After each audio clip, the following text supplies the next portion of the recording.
নমস্কার, অ্যাস্ট্রোশ্রীতাপনে স্বাগতম। এই চ্যানেলে নিয়মিত পাবেন দৈনিক, সাপ্তাহিক ও মাসিক রাশিফল। এই তথ্য বৈদিক জ্যোতিষের ভিত্তিতে। ধন্যবাদ।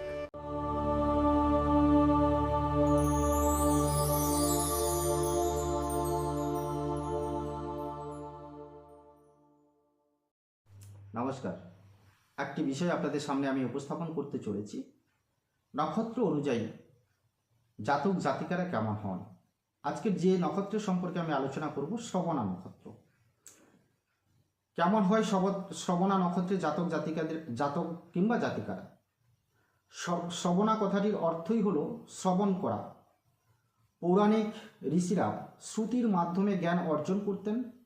কান অর্থাৎ শোনা ও বোঝা। 27টি নক্ষত্রের মধ্যে 22তম নক্ষত্র এই শ্রবণা নক্ষত্র। শ্রবণা নক্ষত্রের প্রতীক হলো কান। 3টি উজ্জ্বল তারা নিয়ে এই নক্ষত্র গঠিত। 1 অল্টেয়ার, 2 হচ্ছে অল সাইন, 3 নম্বর যেটা হচ্ছে টেরাজট। রাতের আকাশে খুব সহজেই শ্রবণা নক্ষত্রকে চেনা যায়। এই নক্ষত্রকে দেবতা ভগবান বিষ্ণু। উপরোক্ত 3টি তারা হলো ভগবান বিষ্ণু বা বামন অবতারের 3টি পদক্ষেপ। অধিপতি হলো চন্দ্র। শ্রবণার অপর নাম পিপুল গাছ। পিপুল গাছের একটি বিশেষ গুরুত্ব রয়েছে। ভগবান বুদ্ধ এই গাছের তলায় বসে সিদ্ধি লাভ করতেন। শ্রবণা নক্ষত্রের জাতক জাতিকাদের দেহের গঠন। শ্রবণা নক্ষত্রে যাদের জন্ম হয় তারা দৈহিক গঠনে লম্বা হয়, একটু রোগা হয়, মুখের আকৃতি বেশ বড়, নাক টিকালো হয়, মাথার চুল বেশ লম্বা হয়। এদের দেহের গঠন খুব সুন্দর ও আকর্ষণীয় হয়। মুখমণ্ডল বিশেষ আলাদা কিছু লক্ষ্য করা যায়। চারিত্রিক বৈশিষ্ট্য। এই নক্ষত্রের মানুষরা বেশ শান্তিপ্রিয়, মিষ্টিভাষী হয়, সব কিছুতেই সমতা বজায় রাখতে পারেন। এরা খুব পরিষ্কার থাকতে ভালোবাসেন। এদের একটি মহৎ গুণ হলো যে কাজ। এরা শুরু করে যেটা শেষ না করা পর্যন্তই কিন্তু ছাড়েন না। বাবা মায়ের প্রতি এদের ভালোবাসা থাকে। ধার্মিক প্রকৃতি এদের একটি বিশেষ গুণ।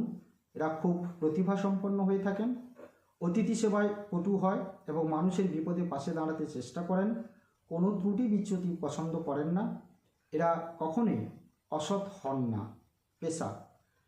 পেশার দিক থেকে দেখলে শিক্ষক, অধ্যাপক, গায়ক, অভিনেতা, অনুবাদক, টেলিফোন অপারেটর, টেলিভিশন সংক্রান্ত যে কোনো কাজে, হোটেল বা রেস্টুরেন্ট ব্যবসা, চিকিৎসক, ভ্রমণ সংক্রান্ত ব্যবসা ইত্যাদি নানা পেশায় নির্দেশ করে। তাছাড়া নৃত্য এবং সঙ্গীতে খুব সুনাম অর্জন কিন্তু এনারা করে থাকেন। এই শ্রবণা নক্ষত্রের এদের গণ হয় দেবগণ। গুণ রাজসিক গুণ সম্পন্ন। শুভ দিক দক্ষিণ এবং উত্তর পশ্চিম। শ্রবণা নক্ষত্রের জাতক জাতিকাদের সম্পর্কে সংক্ষেপে এই পর্যন্ত। শ্রবণা নক্ষত্রকে নিয়ে পরবর্তী আমার উপস্থাপনা থাকবে। সঙ্গে থাকুন, পাশে থাকুন। নমস্কার।